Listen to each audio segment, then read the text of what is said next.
Mga kababayan, ma'am sir, this is John, the Filipino channel ng iyong pong lingkod. So today is January 31, 2026. Tayo ngayon ay papunta dyan sa may Taal Street, Barangay Alicia, Bago Bantay, Quezon City. At dadalhin po natin yan sa may Omason Korean Restaurant sa may Paligsahan, Diliman.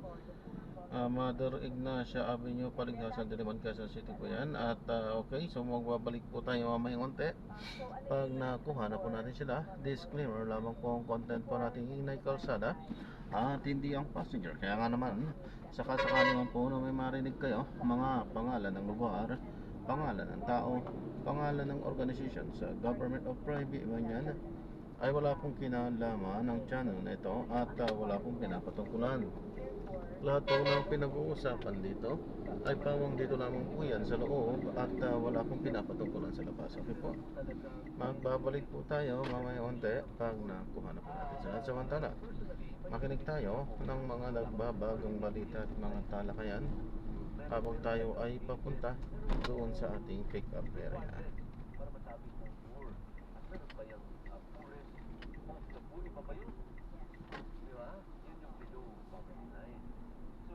Dapat malinaw sa inyo yun.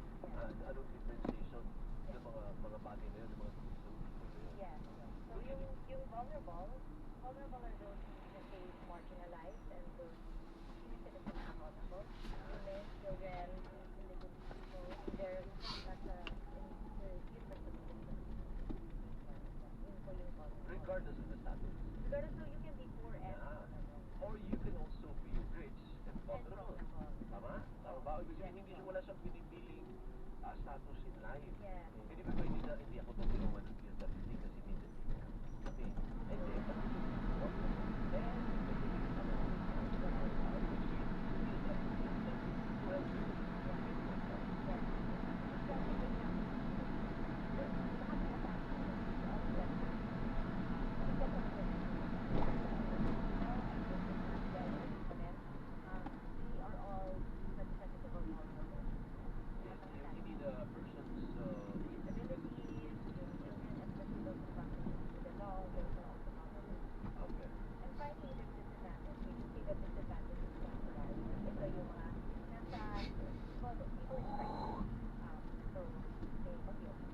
Ay, Diyos ko. Tutulog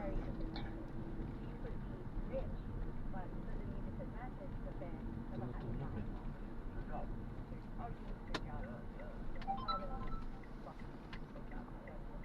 so, pag tinignan mo yung tatlo, parang ang pinakabaluwag na lang doon, kung ako man yung makaranas mo, yun na lang siguro ako sa disadvantage. Kasi parang temporary lang, ano.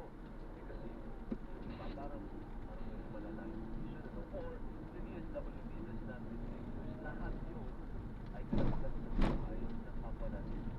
Yes, yeah. And then depending on our programs or projects targeted to the vulnerable and disadvantaged.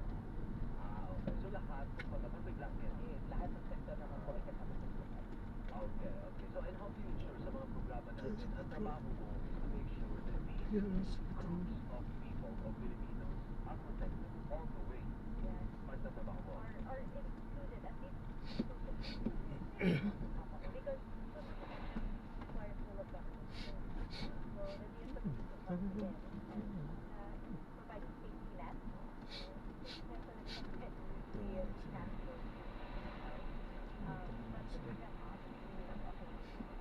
So, ano yung pinakamahirap no, sa tatlong solution? As far as you're concerned, ano yung pinakamahirap tulungan? Lahat po For instance, of what? Good morning po. Si Andy, ano po?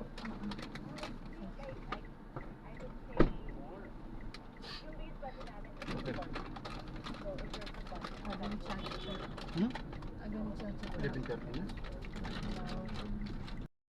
Na-drop na natin sila. Hindi tayo nakapag-pray. Alam na natin ang mga dahilan kung bakit hindi tayo nakakapag-pray. Ano po? Yan, so paano po muna pansamantala tayo ay gagawa na ng ibang video sa ating susunod na mission. Paano po? Magkano yung finance? Yung finance is actually